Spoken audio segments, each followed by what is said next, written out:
Olá, pessoal! Estamos de volta. Toda quinta-feira você tem um encontro aqui nessa página. É a página de quem gosta de estudar Bíblia, conhecer a palavra, se aprofundar no texto bíblico. Já faço isso há algum tempo e pretendo continuar por mais algum tempo. Estamos estudando a carta de João, as cartas de João. E é um livro maravilhoso, um livro super atual, né? Essas cartas de João, elas são super atuais. Antes de começar, dando um tempinho aí, né, pro pessoal chegar. Eu mudei o horário, geralmente eu faço às 22 horas essa live, mas hoje eu resolvi fazer às 19 horas, sendo que eu tenho compromisso daqui a pouco, então eu resolvi adiantar. Fernanda já entrou aí. Eu quero falar um pouquinho sobre essa carta de João. Eu não sei se vai ter muita gente hoje, porque eu mudei o horário, mas de qualquer maneira vou deixar essa live gravada. Essa carta é muito importante, porque John Wesley, ele chamou essa carta de a parte mais profunda das escrituras. Gente, olha só, olha o testemunho de John Wesley sobre as cartas de João. Elas são a parte mais profunda das escrituras sagradas. Então, é muito importante estudar essa carta, porque é uma carta muito atual. Mancione também já tá aí, Marcelo também já tá aí. Gente, é uma carta, assim, que combina prática profunda. Ela é prática, ela tem pensamentos profundos, mas ela é muito prática. Você entende o que João tá querendo dizer. Minha irmã colocou que tá vendo, hoje não sei se vai ter muitas pessoas aqui, porque eu mudei o horário, mas de qualquer maneira vai ficar gravado. Gente, quem foi esse João? Você já teve curiosidade de saber quem foi esse João? Eu já falei um pouquinho sobre João, eu já comentei um pouquinho sobre João, mas eu queria assim reavivar sua memória. Não sei se você lembra de quem era João. João era filho de Zebedeu e Salomé, era irmão de Tiago. O pai de João era um empresário da pesca, vocês lembram disso? A mãe de João era irmã de Maria, então João e Jesus eram primos, né? Olha que legal, algumas informações aí se você não assistiu às lives passadas. João, a princípio, foi discípulo de João Batista, depois ele passou a ser discípulo de Jesus. Olha só que interessante, gente. Algumas coisas aí para você pensar um pouquinho. João fazia parte do círculo mais íntimo de Jesus. Eu comentei já isso aqui também, né? Ao lado de Pedro e André. João era aquele cara, aquele discípulo, depois apóstolo, que sempre esteve nos momentos mais decisivos de Jesus. Ele estava ali. Por exemplo, João estava no Monte da Transfiguração, né, que não foi para todo mundo, esse evento que aconteceu, né? João estava na casa de Jairo quando Jesus ressuscita a filha de Jairo. Olha só que interessante. João estava no jardim do Getsêmani quando Jesus estava em profunda agonia ali conversando com o Pai antes de ser crucificado. João entrou quando Jesus foi julgado, né, ali dentro do Sinédrio, na casa de Pilatos. João estava junto, João estava presente, isso é muito interessante, né? Então João é aquele que encostou a cabeça no peito de Jesus. Ele era muito amado, né? É aquele discípulo amado, né? Que a gente conhece muito bem. Ele foi testemunho ocular de todos os acontecimentos importantes da igreja primitiva. Foi praticamente o último a morrer. Foi o discípulo que não teve morte cruel, vamos dizer assim, ele não morreu mártir. Todos os outros discípulos morreram decapitados, queimados, serrados ao meio, crucificados de cabeça para baixo. João não. João morreu de velhice, né? Bem velhinho, de morte natural. Então tem muitas coisas interessantes acerca de João. Se você não assistiu a primeira live, assiste, que está muito interessante. Mas hoje estou aqui para comentar o capítulo 4. Carta de João, capítulo 4. Gente, eu vou ler junto com vocês alguns versículos. Essa carta é muito atual. Essa live não vai demorar muito hoje. Então fique atento a tudo que a gente vai falar aqui, porque você vai aprender muito. Amados, não creais a todo espírito. Olha como que João já começa, gente. Esse capítulo aqui, olha como começa. Não acreditem em todo espírito, mas provai se os espíritos são de Deus. Como fazer isso, hein? porque já muitos falsos profetas se têm levantado no mundo. Esse é o primeiro versículo da carta de João, primeira carta de João, capítulo 4. A igreja na Ásia Menor, no final do primeiro século, estava sendo atacada. Essa é a palavra, atacada por heresias e por falsos mestres. Não está diferente de hoje, tá? Não está diferente de hoje. Por isso que eu digo que essa carta é muito atual. O gnosticismo estava sendo proposto como uma alternativa à fé cristã. Essa seita, os gnósticos, estavam invadindo para valer as igrejas, tentando trazer uma nova forma de pensar Jesus e de pensar a fé. As verdades do cristianismo estavam sendo atacadas na base, começando por Jesus, no alicerce. Os mestres gnósticos negavam a divindade de Jesus e negavam a humanidade de Jesus. Eles diziam que Jesus não era Deus e que Jesus não tinha se encarnado. Ele era apenas um espírito.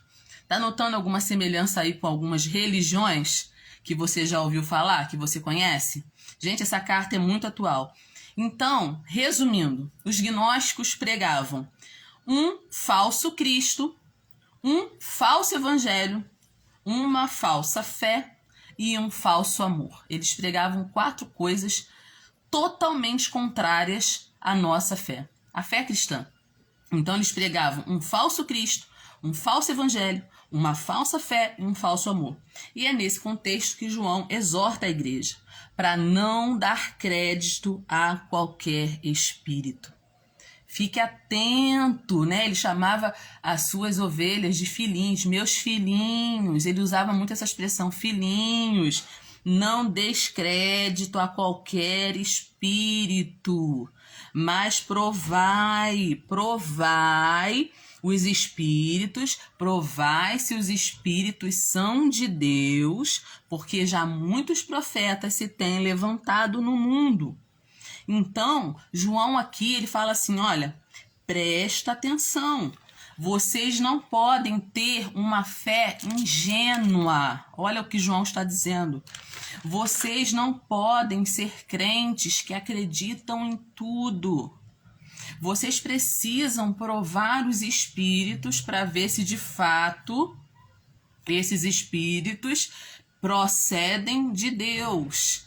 E qual era uma das evidências que o espírito não provinha de Deus? Qual era uma das evidências? A negação da encarnação de Cristo era uma evidência que aquele espírito que estava por trás daqueles pregadores, daqueles mestres, era um espírito do anticristo, não espírito de Deus. Então, gente, presta atenção, porque, como eu disse, essa carta é muito atual. Parece que João sentou agora em 2023 e escreveu essa carta, de tão atual que essa carta é. Então, ele fala assim, vocês não podem dar crédito a qualquer espírito. Os falsos mestres estavam tentando fazer uma combinação da filosofia grega com o cristianismo. Isso está muito em moda hoje, né? Tentar associar o cristianismo a algumas formas de pensar, algumas ideologias. Eles estavam propondo um concubinato espúrio entre o conhecimento esotérico e a fé cristã. E hoje não é isso que está acontecendo em muitos lugares, com muitas igrejas, com muitas pessoas que se dizem cristãs. Então nós temos que prestar atenção.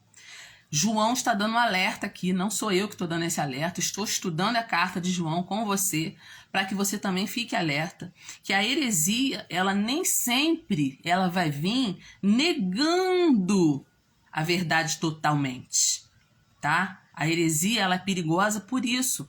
A heresia, ela propõe uma parceria. Ela vem com uma linguagem ecumênica. A heresia, ela está disposta a sentar-se na mesa para dialogar. Peraí, vamos conversar. Olha, não é bem assim as coisas. A gente não pode ser tão radical assim. Nós estamos em 2023. Poxa, século 21, pelo amor de Deus. Você tem que melhorar essa cabeça. Você não pode ser tão radical assim. né? Olha, a Bíblia, ela está desatualizada, ela precisa se atualizar com os tempos modernos. Gente, exatamente essa linguagem que eles usavam lá.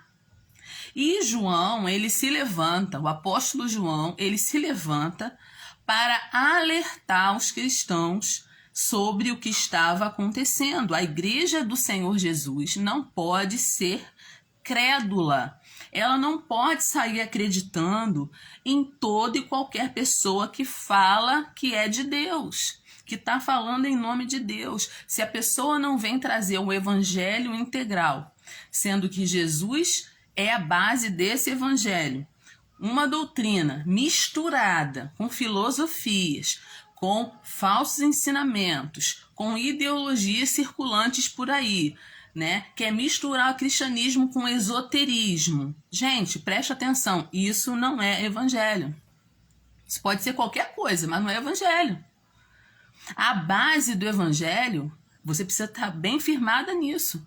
Jesus é o Filho de Deus, que veio encarnado como homem, é o verbo que se fez carne e habitou entre nós.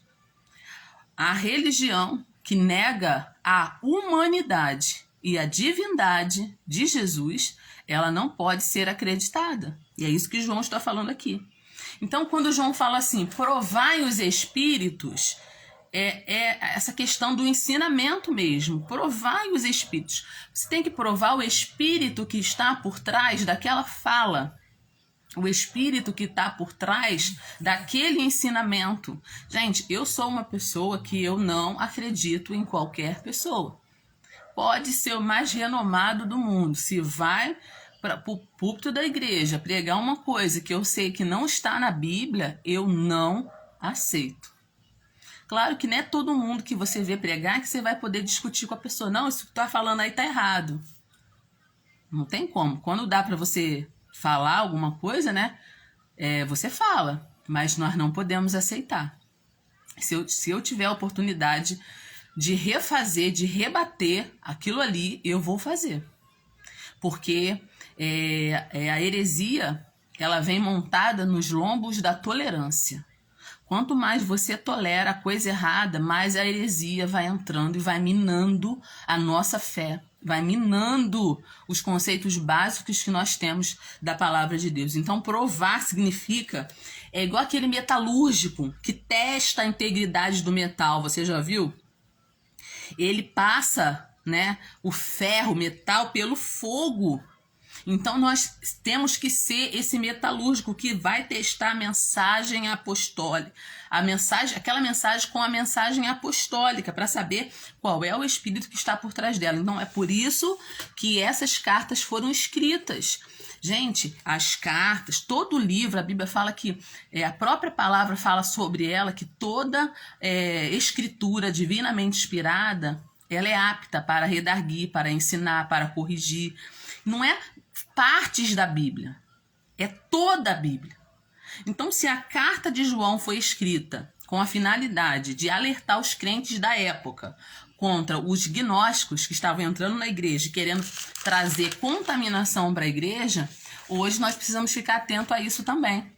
Por quê? Porque, querendo você ou não, acreditando nisso ou não, nós vivemos sobre duas esferas espirituais nesse mundo. E às vezes a gente esquece disso. Uma é de domínio do Espírito Santo e a outra é de domínio do adversário, do diabo. Então, não existe campo neutro no mundo. Planeta Terra, gente, não existe campo neutro. Eu sou muito realista nisso. No meu local de trabalho, na minha casa, na minha vizinhança, se eu pego um avião e vou viajar de férias, onde eu estiver, eu tenho isso na minha mente. Eu não estou pisando em terreno neutro. E a esfera espiritual, ela é real e ela existe. Então, o mundo, ele está dividido em duas categorias. Aqueles que estão sob o domínio do Espírito Santo e aqueles que estão sob o domínio do adversário. O Espírito Santo, ele habita nos filhos de Deus. Onde está escrito isso, irmã Alessandra? Capítulo passado que a gente estudou. Aí na carta de João mesmo, capítulo 3, versículo 24, diz que o Espírito Santo, ele habita nos filhos de Deus. Mas o espírito do diabo, ele vive aonde? Nos falsos profetas, que falam em nome de Deus, mas que não tem nada de Deus. Então, Satanás, ele imita, ele é um imitador. Nós não temos os dons do Espírito Santo. Deus nos deu esses dons para a igreja, para a edificação da sua própria igreja. Satanás, ele imita o fenômeno da iluminação também. Ele faz isso, inspirando falsos profetas, falsos mestres, com o objetivo de espalhar o erro religioso. Ele faz isso. Ele quer afastar as pessoas da verdade. O adversário da nossa alma, ele quer afastar as pessoas da verdade. O trabalho dele é esse. Vamos ler lá, pega a sua Bíblia aí, em 1 Timóteo, porque às vezes a gente fica falando um monte de coisa, a pessoa fala assim, poxa, eu acho que ela está exagerando. Então é bom a gente conferir, né, sempre a informação na Bíblia. 1 Timóteo, abre a sua Bíblia aí, em 1 Timóteo, tem várias Bíblias aqui, umas são mais novinhas, as páginas são mais coladas. 1 Timóteo 4, versículo 1 e 2, olha o que está dizendo aí, gente, na sua Bíblia, lê comigo. Mas o Espírito, esse Espírito aqui com letra maiúscula, tá? O Espírito Santo. Mas o Espírito expressamente diz que nos últimos tempos apostatarão alguns da fé. Por quê? Porque deram ouvidos a espíritos enganadores e a doutrinas de demônios, pela hipocrisia de homens que falam mentiras, tendo cauterizado a sua própria consciência. Então, presta bem atenção. Paulo, alertando seu filho Timóteo na fé, ele falou isso, olha, nos últimos dias, nos últimos tempos, que são os tempos que nós estamos vivendo, essa expressão nos últimos tempos, gente, refere-se ao período após a ascensão de Cristo. Então, a partir do momento que Jesus foi assunto ao céu e deixou o Espírito Santo conosco, já começou o início do final dos tempos, tá? Para você entender. Nos últimos tempos, apostatarão alguns da fé. O que é apostatar? É largar de mão, é se voltar contra. É alguém que comeu na sua mesa a vida inteira e depois ela sai dali com ódio de todo mundo, com raiva de todo mundo. Tô dando um exemplo assim para você entender. É aquela pessoa que teve o tempo todo conosco e um belo dia diz que não quer mais ficar. Essas pessoas são consideradas apóstatas, aquelas pessoas que retrocedem. Elas viram as costas para a verdade, para tudo aquilo que elas aprenderam. Então, Paulo aqui está dizendo para Timóteo, nos últimos dias, nos últimos tempos, apostatarão alguns da fé, dando ouvidos a espíritos enganadores e doutrinas de demônios. Então, presta bem atenção. O diabo, ele vai fazer de tudo para afastar as pessoas da verdade. Isso também está escrito lá em 2 Pedro 2:1. Vamos ler lá? 2 Pedro, capítulo 2, versículo 1. Anota aí, depois lê também, tá, gente? E também houve entre o povo falsos profetas, como entre vós haverá também falsos doutores, que introduzirão encobertamente heresias de perdição e negarão o Senhor que os resgatou, trazendo sobre si mesmos repentina perdição. Então, gente, um perigo. Os falsos profetas, eles estão aí. Os falsos doutores, eles estão aí. E não é fácil identificar um falso ensinamento. Tem falso ensinamento que é tão bem arquitetado, tão bem elaborado. Eles pegam textos bíblicos para tentar provar uma coisa que Deus não aprova. E se você não tiver o Espírito Santo de Deus iluminando a sua mente, você embarca nessa e você fica totalmente à mercê dos espíritos enganadores. Então, preste atenção, precisamos ser crentes bereanos. O que é o crente bereano? É aquele crente que julga mesmo. Eu não posso julgar o profeta. Claro que você pode. Claro que você pode. Nós precisamos e devemos julgar os profetas. Precisamos passar tudo que a gente ouve pelo crivo da palavra de Deus. Maior autoridade é a palavra de Deus. Entendeu? Então, o que Jesus falou? Pelos frutos vocês vão conhecer. Porque ninguém engana muito tempo. A pessoa engana por algum tempo, mas se você olhar para o fruto, você vai saber que tipo de profeta é aquele. Pelos seus frutos conhecereis, Jesus falou. Jesus nos alertou muito em relação a falsos profetas. E é o que mais tem por aí, gente. Pessoas dizendo que são de Deus e falando as piores, as coisas assim mais incríveis né, tentando reformular aquilo que já foi dito por Deus. Então não existe outra base, a base é Cristo. A base é o Senhor Jesus. Então Jesus, ele preveniu seus discípulos acerca disso. Lá em Mateus 7,15, vamos lá, Mateus 7,15. Abre a sua Bíblia aí, vamos dar um passeio aí na Bíblia, acompanhar os textos aí para você entender. Mateus 7,15, olha o que Jesus falou: acautelai-vos, porém, dos falsos profetas, que vêm até vestidos como ovelhas, mas interiormente são lobos devoradores. Foi o próprio Jesus que falou isso. De igual forma fizeram Paulo. Olha, o apóstolo Paulo, Pedro, o próprio Jesus, ele alertou sobre isso. Então, existe uma necessidade urgente de nós termos discernimento. Nós não podemos nos calar diante do erro. Não podemos ser tolerantes com falsas doutrinas. Se é falso, nós não podemos aceitar. Nós amamos as pessoas, nós não podemos amar o erro. É muito diferente. Então, os falsos gnósticos, eles negavam tanto a divindade quanto a humanidade de Cristo. Eles negavam tanto a sua encarnação quanto a sua ressurreição. Eles negavam que Jesus tinha nascido de maneira santa. Eles negavam o nascimento virginal. Eles negavam a morte expiatória de Jesus. A retórica e o conhecimento deles procedia do anticristo. Embora o anticristo seja um personagem que vai aparecer só lá no final, no futuro, né? Mas o espírito que opera já é antigo, gente. O espírito do anticristo, ele já opera no mundo. Paulo disse que o espírito do anticristo, ele já opera no mundo. O que é esse espírito do anticristo? É aquele que se opõe a tudo relativo a Cristo. Tudo que é relativo a Cristo, esse espírito se opõe.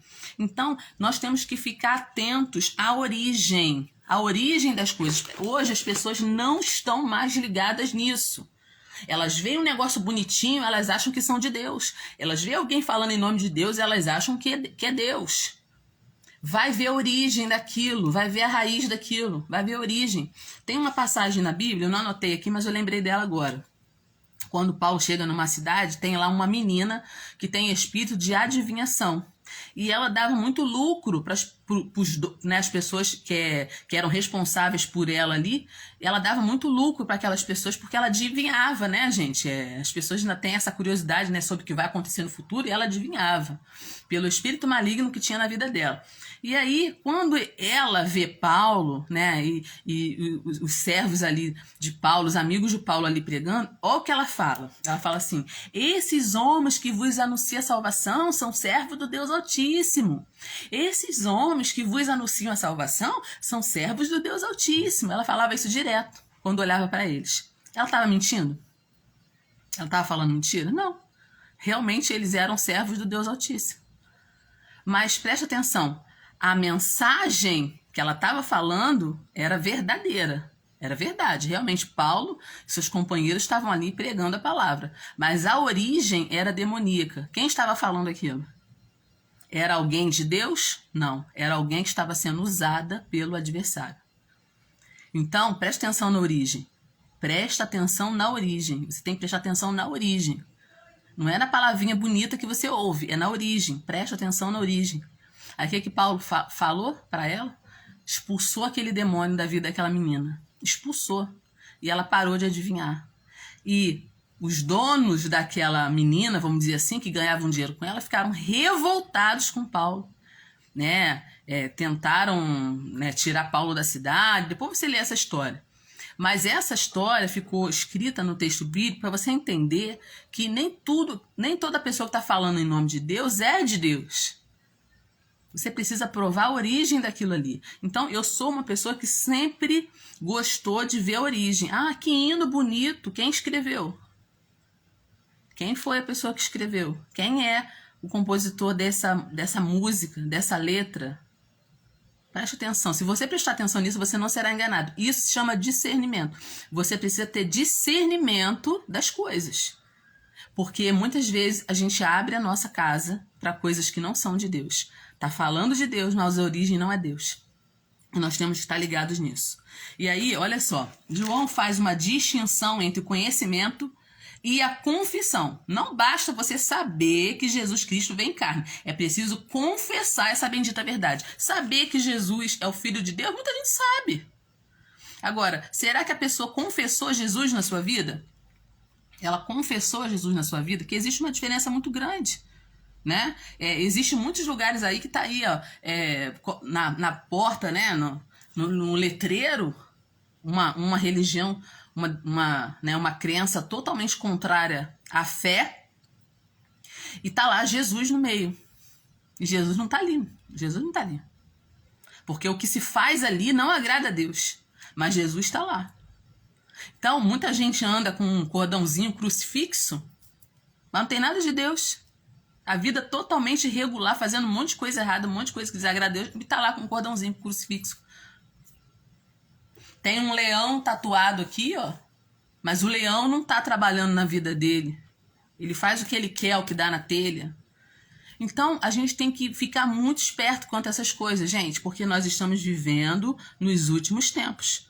Até os espíritos imundos reconhecem a divindade de Jesus. Os espíritos imundos reconhecem, tá? Mas agora não confessam. Eles não confessam. Tanto é que quando você vê uma pessoa possessa e você identifica que tem um espírito maligno ali, e você vai ali para poder libertar a pessoa e você começa a falar em nome de Jesus, sai em nome de Jesus, expulsa aquele demônio, quando ouve falar nesse nome e com autoridade você vai tirar aquela pessoa daquele domínio, ele se rebela ali dentro, né? Ele que é tão bonzinho, espírito tão bonzinho, né? Ele se rebela quando ouve falar no nome de Jesus. Então, a gente precisa tomar muito cuidado. Por isso, essa live, né, eu coloquei o título aí, Provai os Espíritos. Vamos voltar lá para a carta de João? Vamos lá. 1 João, capítulo 4. Vamos ler o versículo 5 e o versículo 6? Filhinhos, sois de Deus, e já os tendes vencido, porque maior é o que está em vós do que o que está no mundo. Do mundo são, por isso falam do mundo e o mundo os ouve. Olha só. Nós somos de Deus. Aquele que conhece a Deus, ouve-nos. Aquele que não é de Deus, não nos ouve. Nisso conhecemos nós o espírito da verdade e o espírito do erro.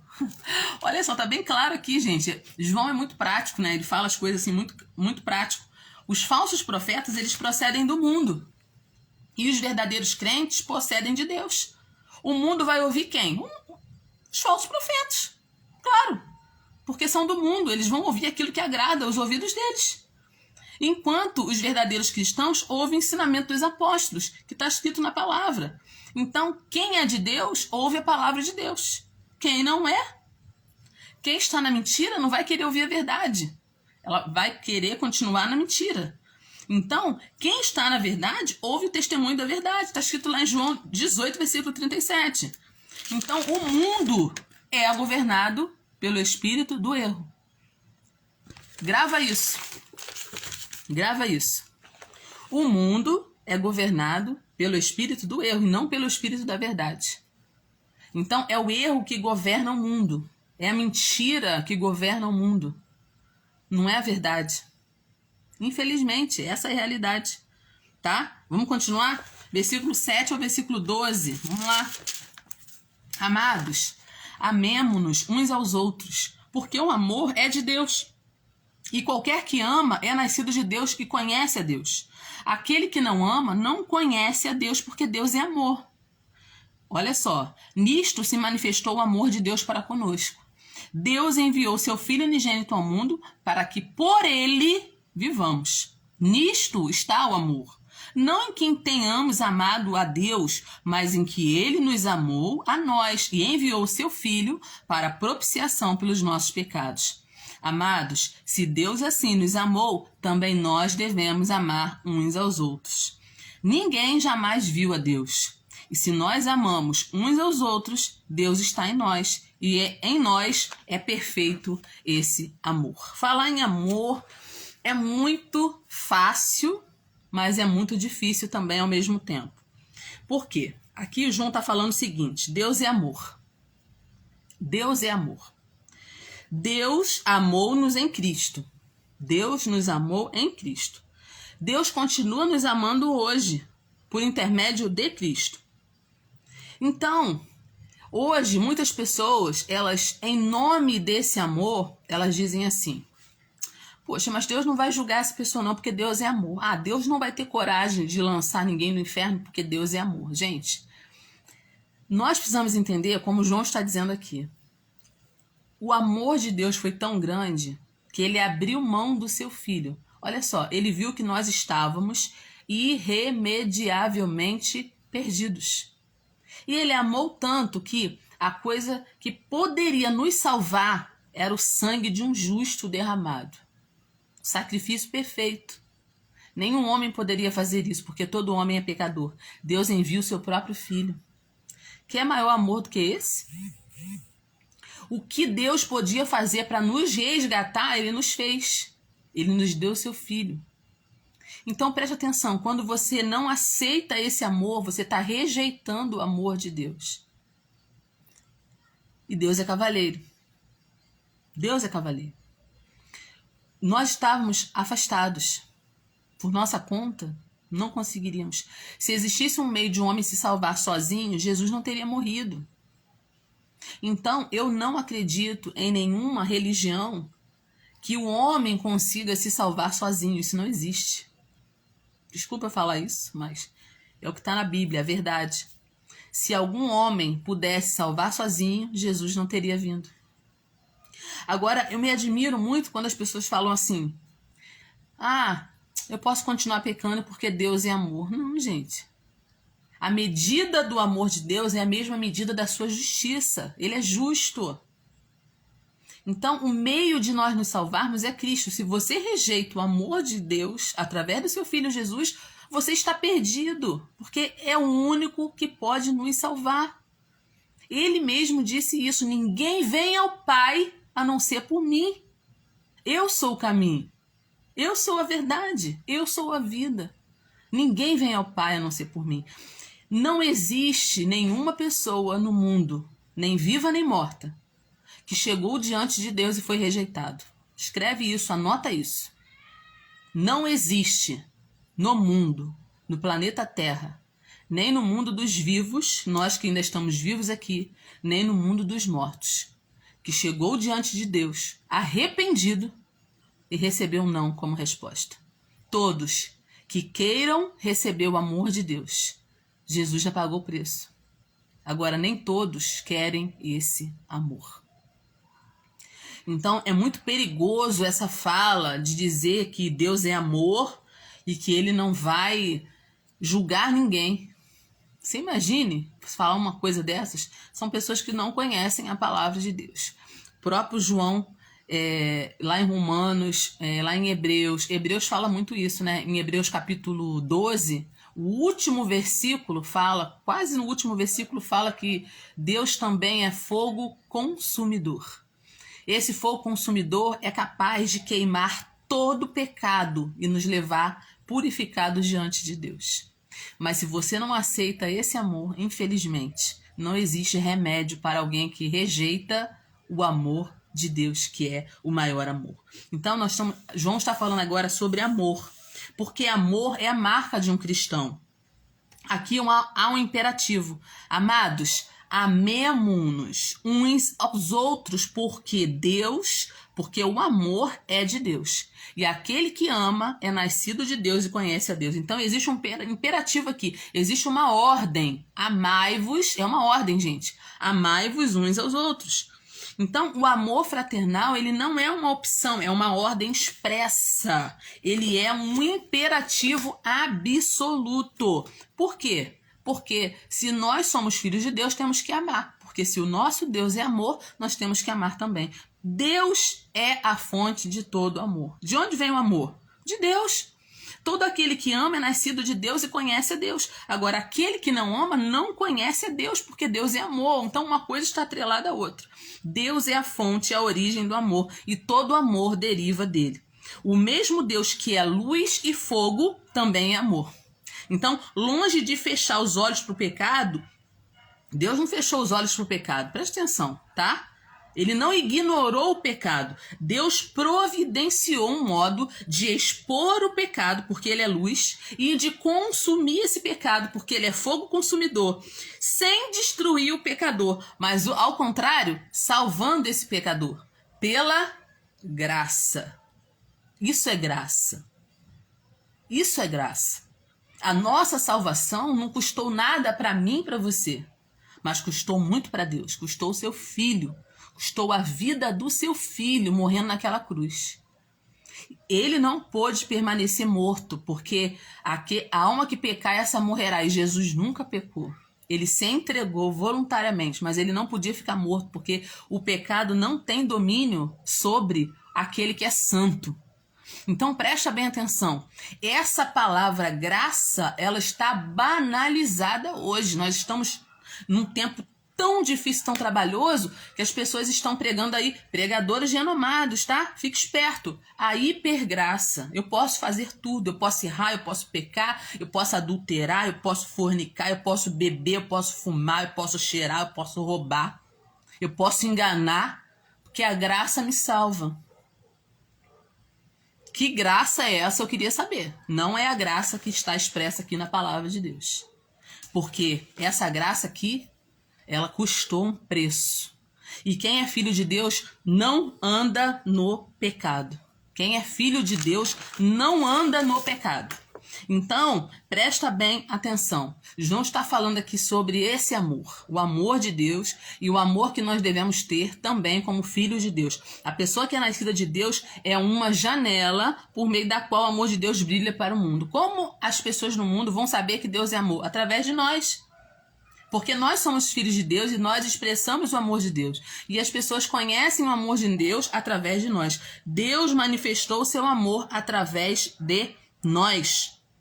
É o que está escrito aí no versículo 9. Nisto se manifestou o amor de Deus para conosco, que Deus enviou o seu Filho unigênito ao mundo para que por ele vivamos.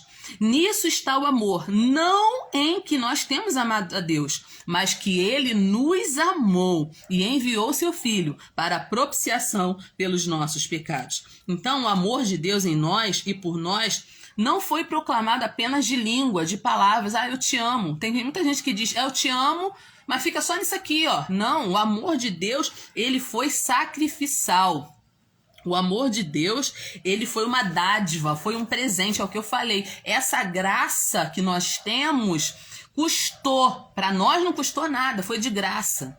Mas para Deus custou preço de sangue. E aquele que continua na prática do pecado é como se estivesse crucificando Jesus de novo. Paulo falou sobre isso. Então não banalize o amor de Deus. Não banalize a graça de Deus a nosso favor. O sacrifício do amor de Deus nos inspira a amar outras pessoas.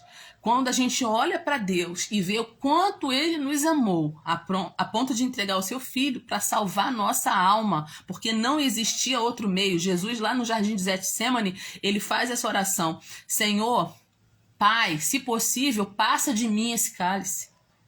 O que Jesus estava dizendo para Deus? Se existia outro meio para que o homem seja salvo, faça isso agora. Mas não existia outro meio. Não existia outro meio. E Jesus, ele se entregou como um cordeiro mudo, ele foi levado ao matadouro. Uma palavra de Jesus poderia trazer milhares de anjos e tirar ele daquela situação. Uma mão estendida de Jesus acabaria com aquilo tudo, mas Jesus, ele nos amou. Pai do Senhor, Marise, Deus nos amou e Jesus se entregou. Então, não seja enganado, nós estamos vivendo nos últimos tempos. Não seja enganado por falsos profetas, falsos ensinamentos. Fica com a Bíblia, fica com a palavra. Vamos amar, vamos amar. Olha que lindo, né, Alcione? A graça de Deus, ela é inefável, ela é um presente de Deus para as nossas vidas. Então, que a gente olhe para o amor de Deus e que a gente se constranja com esse amor e que a gente também faça a nossa parte, demonstrando aos outros que Deus ama-os através de nós. Como nós vamos mostrar isso? Nós temos que amar também. Então, a gente não pode ser como o mar morto, que só recebe e retém. Nós devemos ser como o Mar da Galileia, que recebe e distribui, recebe e distribui, recebe e distribui. John Stott, ele falou uma coisa muito interessante, anota isso, gente, porque John Stott foi um teólogo excelente, que eu amo, tem muitos livros dele aqui atrás. Ninguém que tenha estado ao pé da cruz e tenha visto o imensurável e merecido amor de Deus ali demonstrado, pode voltar a ter uma vida de egoísmo. Se você está aos pés da cruz, se você foi contagiado por esse amor, se você percebeu esse amor, você não pode viver uma vida egoísta. Você não pode. Você não pode. Quem realmente esteve ao pé da cruz e viu esse amor, não fica indiferente. O Deus invisível tornou-se visível em nós pela prática do amor. Deus permanece em nós quando nós amamos. A paz do Senhor, diaconisa Paula, também que entrou aí na nossa live, seja bem-vinda. Então, presta bem atenção, Deus permanece em nós quando nós amamos. Versículo 11 a 16, vamos lá, olha o que está dizendo aí. Amados, se Deus assim nos amou, também nós devemos amar uns aos outros. Ninguém jamais viu a Deus, e se nós amamos uns aos outros, Deus está em nós, e em nós é perfeito esse amor. Olha que versículo bonito, gente. Isso é lindo. Qualquer que confessar que Jesus é o Filho de Deus, Deus está nele e ele em Deus. E nós conhecemos e cremos no amor de Deus, o amor de Deus que nos tem. Deus é amor. E quem está em amor está em Deus e Deus nele. Então, uma coisa está atrelada à outra. Se ninguém viu a Deus, como podemos conhecer a Deus? No Evangelho, João disse, o Filho unigênito que está no seio do Pai, este se fez conhecer. Uma certa vez, Filipe falou assim para Jesus, mostra-nos o Pai, isso nos basta. Nos mostra o Pai, a gente quer ver o Pai. Nos mostra o Pai, isso nos basta. O que Jesus falou para Filipe? Filipe, eu estou há tanto tempo com vocês e vocês estão me pedindo, mostra-nos o Pai? Eu e o Pai somos um. Quem vê a mim, vê o Pai. Quem vê a mim, vê o Pai. E nós agora, gente, estamos nesse mesmo contexto que Jesus. Deus não está aqui na terra visível para a gente ver, mas nós estamos. O mundo vê Deus através de nós. O mundo tem que ver Deus através de nós. Então, gente, isso aqui é muito lindo. O Deus invisível, ele se revela através de nós, aqueles que não conhecem. Aqueles que não conhecem o seu amor, eles são revelados, eles são apresentados esse amor através de nós. E aí, nós não precisamos ter medo do futuro. Olha o que diz o versículo 18. Gente, presta atenção nesse versículo. Essa carta é toda linda. Mas olha esse versículo. No amor, talvez na sua Bíblia está escrito na caridade, tá? Mas é a mesma coisa. No amor não há temor. No amor não há medo. Antes, o perfeito amor lança fora o temor, lança fora o medo. Porque o temor tem consigo a pena. E o que teme não é perfeito em amor. Então preste atenção. Eu e você que servimos a Deus, que somos filhos de Deus, nós não precisamos ter medo do futuro. Preste atenção nisso. Nós não precisamos mais ter medo da eternidade. Nós não precisamos mais ter medo do juízo de Deus. A gente deve lembrar do amor de Deus. Nós sabemos que Ele nos ama perfeitamente. Está escrito lá em Romanos, né? Então a gente pode ser livre dos nossos medos. Primeiramente, focando o seu amor. Olha para a cruz e não tenha medo. Jesus morreu para te salvar. Jesus morreu para garantir a você o acesso ao Pai. Então, nós temos que amar as outras pessoas, para que esse amor que foi manifestado a nós também se manifeste na vida de outras pessoas. O amor de Deus, ele traz paz para a nossa vida. O amor de Deus, ele retira o medo da nossa vida e nos dá confiança. Então, olha que carta linda que João escreve para os seus filhinhos, né? Olha que coisa linda. Então, presta bem atenção. Já estamos no versículo final, mas a parte final eu deixei para agora, gente. Versículo 20 e versículo 21. São os últimos versículos. A parte final agora é a melhor. Segura aí, segura aí. Se alguém diz, eu amo a Deus e aborrece seu irmão, é mentiroso. Pois quem não ama seu irmão qual viu, como pode amar a Deus que não viu? E dele temos esse mandamento, que quem ama a Deus, ame também o seu irmão. É fácil a gente dizer que amamos a Deus, quando tal amor não nos custa nada, mais do que a nossa participação semanal nos cultos. E agora é a exortação. Presta atenção o que João está dizendo aqui pra gente. Você acha que você dizer que ama a Deus só ir no culto já basta? Eu vou no culto todo domingo, toda quarta, tô lá na EBD, já basta isso? O verdadeiro teste do amor, o verdadeiro teste do nosso amor a Deus não é comparecer no culto. É como a gente trata as pessoas que estão à nossa volta. O verdadeiro teste é como a gente trata as pessoas que estão à nossa volta. Gente, isso é muito importante. Como você pode dizer que ama a Deus se você não ama nem seu irmão que está do seu lado? Isso é sério. Não é eu que estou falando não, gente. É João. É João que está falando. Como você trata os membros da sua família? Como? É uma reflexão agora. Você coloca a melhor louça para visita. E com a sua família? Como você trata a sua família? Você fala com carinho, com educação com os estranhos. Como você fala com a sua família? Como você trata seus filhos? Como você trata seu esposo, seus irmãos? Como você trata as pessoas da sua família? Como você trata os irmãos, seus irmãos em Cristo? A gente não pode amar verdadeiramente a Deus enquanto a gente negligencia e amor as pessoas que foram criadas à imagem de Deus. Se você diz que ama a Deus, você tem que amar a pessoa que está do seu lado. Amar é fácil? Não. Amar não é fácil. Você acha que é fácil alguém amar você? É fácil alguém amar você? É fácil alguém me amar? Eu sou cheia de defeitos, e você também. Eu sou cheia de coisas desagradáveis. Eu sou cheia, você também. Então, Deus não nos ama mesmo assim? Deus nos perdoa mesmo assim? Então nós temos que demonstrar esse amor para as pessoas que estão do nosso lado. É isso que agrada a Deus. É isso que João está falando. João é chamado do apóstolo do amor. E ele fala muito sobre amor nessa carta. É a carta do amor, gente. João é chamado apóstolo do amor. Ele era chamado amado. Discípulo amado. Ele era aquele que recostava a cabeça no peito de Jesus e escutava o coração de Jesus bater. Ele era o discípulo amado que estava ali junto com Jesus nos piores momentos. Até na cruz, quando um monte de gente fugiu com medo, João estava ali aos pés da cruz, junto com a mãe de Jesus, junto com as mulheres. Então preste bem atenção, tem hora que palavra não basta, boa intenção não basta.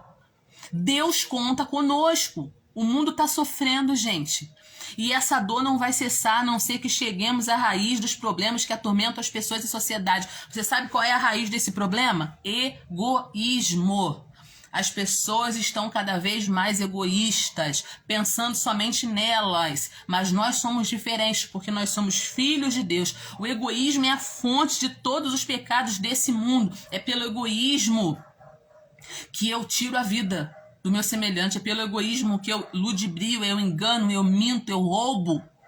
É pensando em mim. O mundo está encharcado de egoísmo, é a fonte dos pecados do mundo. Então nós precisamos nos levantar e fazer diferença no mundo que vivemos, porque nós somos filhos de Deus, nós somos filhos de Deus, nós somos sal e luz, nós temos que fazer a diferença. Nada acontece por acaso. Então a gente precisa ser intencional. O que eu posso fazer para melhorar esse mundo? Você pode fazer sim. Uma pequena luz já ilumina um lugar escuro. Então, você não pode se omitir no seu papel de filho e filha de Deus. Você não pode se omitir. Você não pode ficar em cima do muro nessa questão. Faça alguma coisa. Joyce Meyer, ela diz o seguinte: a indiferença dá uma desculpa. O amor encontra um jeito. Anota isso. A indiferença dá uma desculpa. O amor encontra um jeito. Encontre um jeito de abençoar as pessoas. Encontre um jeito de iluminar a escuridão das trevas que as pessoas estão. Encontre um jeito de fazer o bem. A gente precisa entender isso. Algumas pessoas fazem sacrifícios para que a vida de outras pessoas possam ser mais fáceis. Você lembra da história de Esther? Ela estava numa posição de rainha, ela poderia ficar confortável naquela posição, mas ela sai da sua posição de rainha para fazer alguma coisa pelo seu povo que estava vendido pelas mãos de Amã. E o tio dela, né, no caso o primo dela, Mardoqueu, fala o seguinte: Esther, Se você não fizer nada, com certeza Deus vai levantar alguém. Mas quem sabe se não foi para isso que Deus te colocou nesse trono?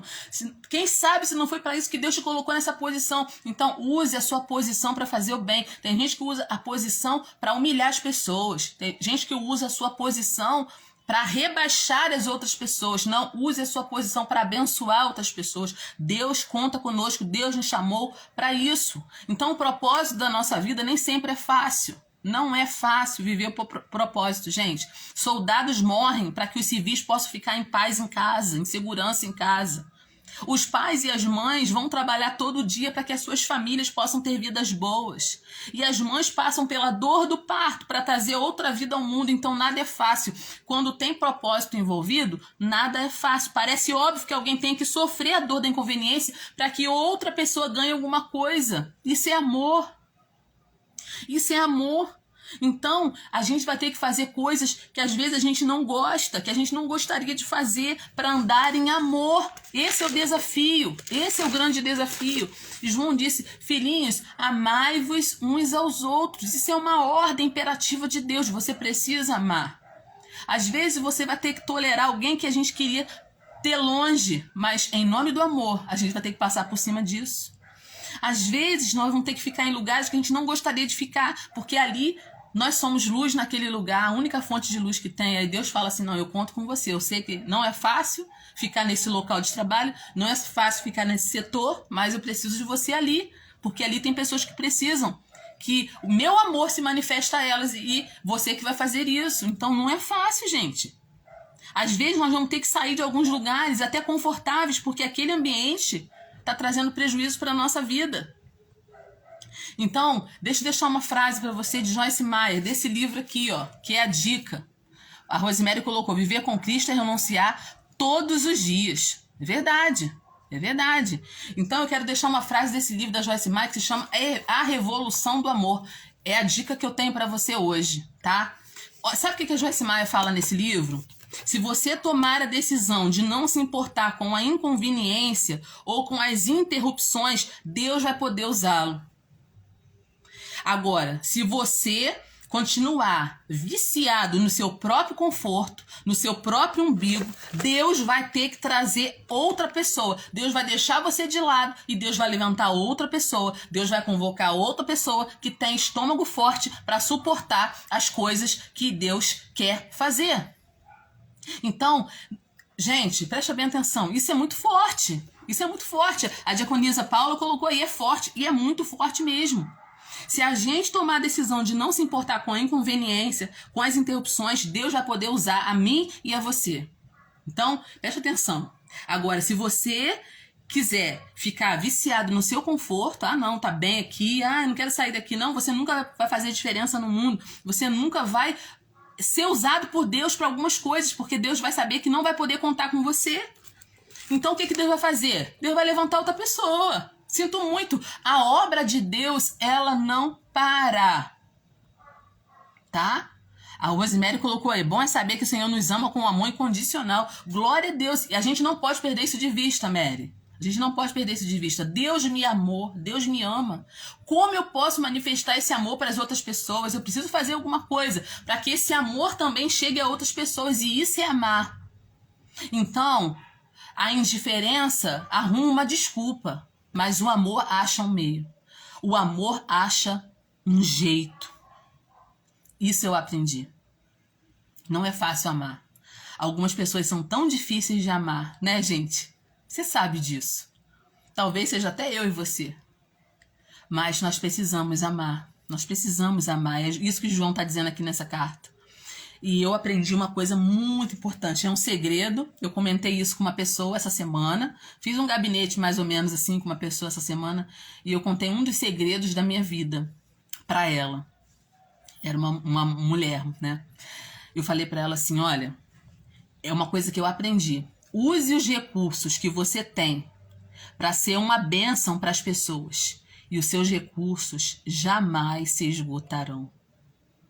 Use os seus recursos para você ser uma bênção para as pessoas. E os seus recursos jamais se esgotarão. A Marisa colocou, é difícil encontrar quem queira pagar o preço. Mas tem.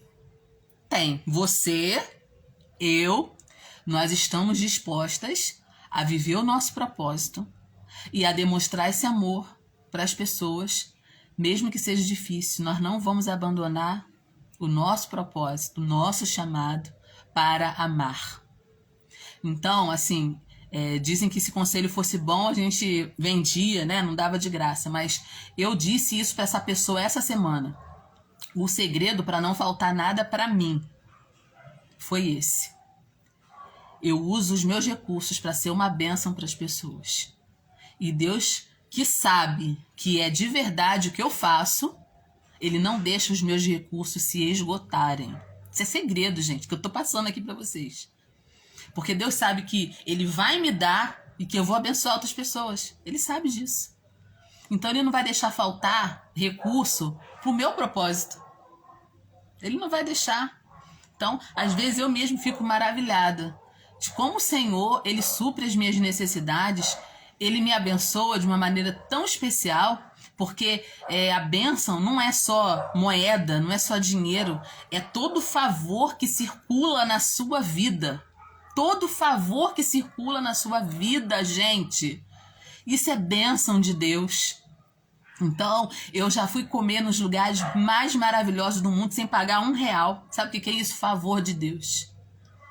Eu já fui em lugares que eu não tinha condições de pagar. E Deus usou alguém. Não, eu vou te abençoar. Não, eu vou pagar essas fotos para você. Não, eu vou pagar isso aí para você. Não, olha, eu quero que você vá lá na minha casa. Poxa, mas não, eu vou mandar um carro para te buscar. Isso é favor, gente. Isso é favor. Quando você nem espera, você nem imagina. Isso é favor. Por quê? Quando você usa o seu recurso para ser uma bênção para as pessoas, Deus não deixa o seu recurso acabar. Tá? Isso é chave. Aqui, ó. Tem aqui, ó. Vou pegar pra você. Isso é uma chave que eu tô te dando agora. Isso aqui é pra pendurar chave. Eu comprei isso aqui de propósito, tá, gente? Eu vou fazer lives falando sobre chaves do favor. Não perca. Fica ligado aí que a qualquer momento eu vou soltar essa live aí, tá? Chaves do favor. Parece uma coisa assim mercadológica, mas não é não. É espiritual e poderoso. A Bíblia tem tudo pra gente. Eu sempre falo pra vocês aqui, gente. A palavra de Deus é uma fonte. Eu digo, a hora que eu me aposentar, gente, eu não largo mais a Bíblia. Porque todo momento que eu tenho oportunidade, eu tô aqui com a Bíblia na mão, aprendendo, ensinando. É o meu propósito, é o meu chamado. Eu vou fazer isso enquanto eu viver, enquanto eu respirar. Então, preste atenção. A indiferença encontra desculpas. O amor acha um modo, um jeito. Então, eu espero que essa live tenha te abençoado. Capítulo 4 da Carta de João tenha te abençoado. Se você chegou agora, assiste lá desde o início, tá? Eu tô aprendendo muito com o João. Gente, você não tem ideia de como tá sendo maravilhoso estudar essas cartas com o João e com vocês, tá? Eu tô maravilhada. E quero deixar essa dica aqui de livro. Tô sempre deixando uma dica, tá? Ó, A Revolução do Amor. Que livro maravilhoso. Que livro maravilhoso. Coloca na sua listinha, compra que você vai amar. Você vai gostar muito. Eu aprendi muito. E algumas coisas que eu disse aqui no finalzinho, eu tirei aqui desse livro da Joyce Meyer, Revolução do Amor. Que Deus te abençoe, te guarde.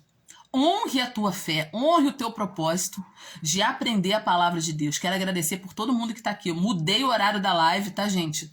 Talvez eu pensei assim, não vai ter muita gente hoje que eu mudei o horário. Hoje tenho compromisso, mudei. Mas, ó, tem um monte de gente aqui. Eu quero agradecer a Deus pela vida de vocês. Merinha, Vanessa, Marise, irmão Cione, Rogéria, deixa eu ver mais quem aqui. Diaconisa Paula Silva, que começou a me seguir, glória a Deus.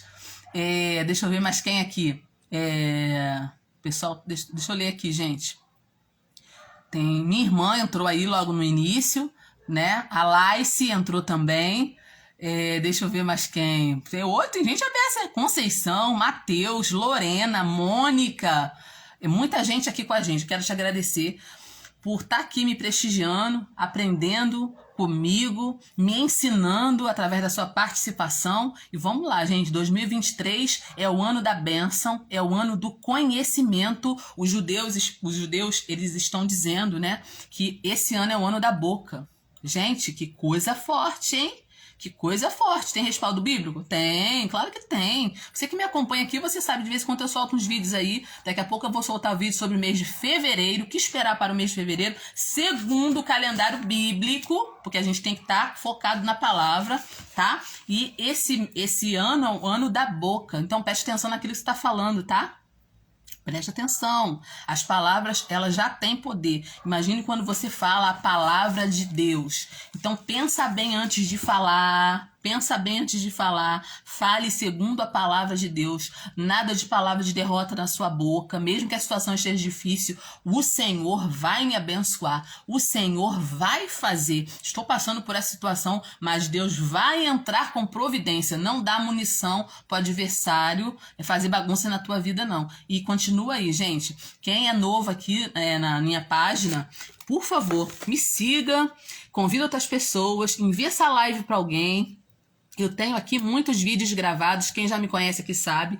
Eu tenho, nem perdi até a conta, gente, deve ter uns 200 vídeos gravados aí dos mais diversos assuntos, livros bíblicos, né? Eu já gravei o livro de Tiago aí, o livro de Gênesis todinho, o livro de Apocalipse todinho. É só procurar os vídeos e aprender. Vamos conhecer o Senhor cada dia mais. Então, orem por mim, orem por esse propósito de conhecimento da palavra. Me ajudem em oração, precisando fazer algumas aquisições para melhorar aqui a live pra gente. Estou querendo entrar em outras redes sociais, mas tudo isso depende de oração e depende do querer de Deus. Então, eu estou aqui à disposição do Senhor como instrumento de Deus. Eu sempre digo para vocês, eu não sei quantos dias o Senhor escreveu no seu livro para mim, mas em todos os dias eu quero glorificar a Deus com a minha vida e ser útil ao reino do Senhor. Que o Senhor te abençoe, te guarde, te dê um final de semana abençoado e até o próximo vídeo, se Deus quiser.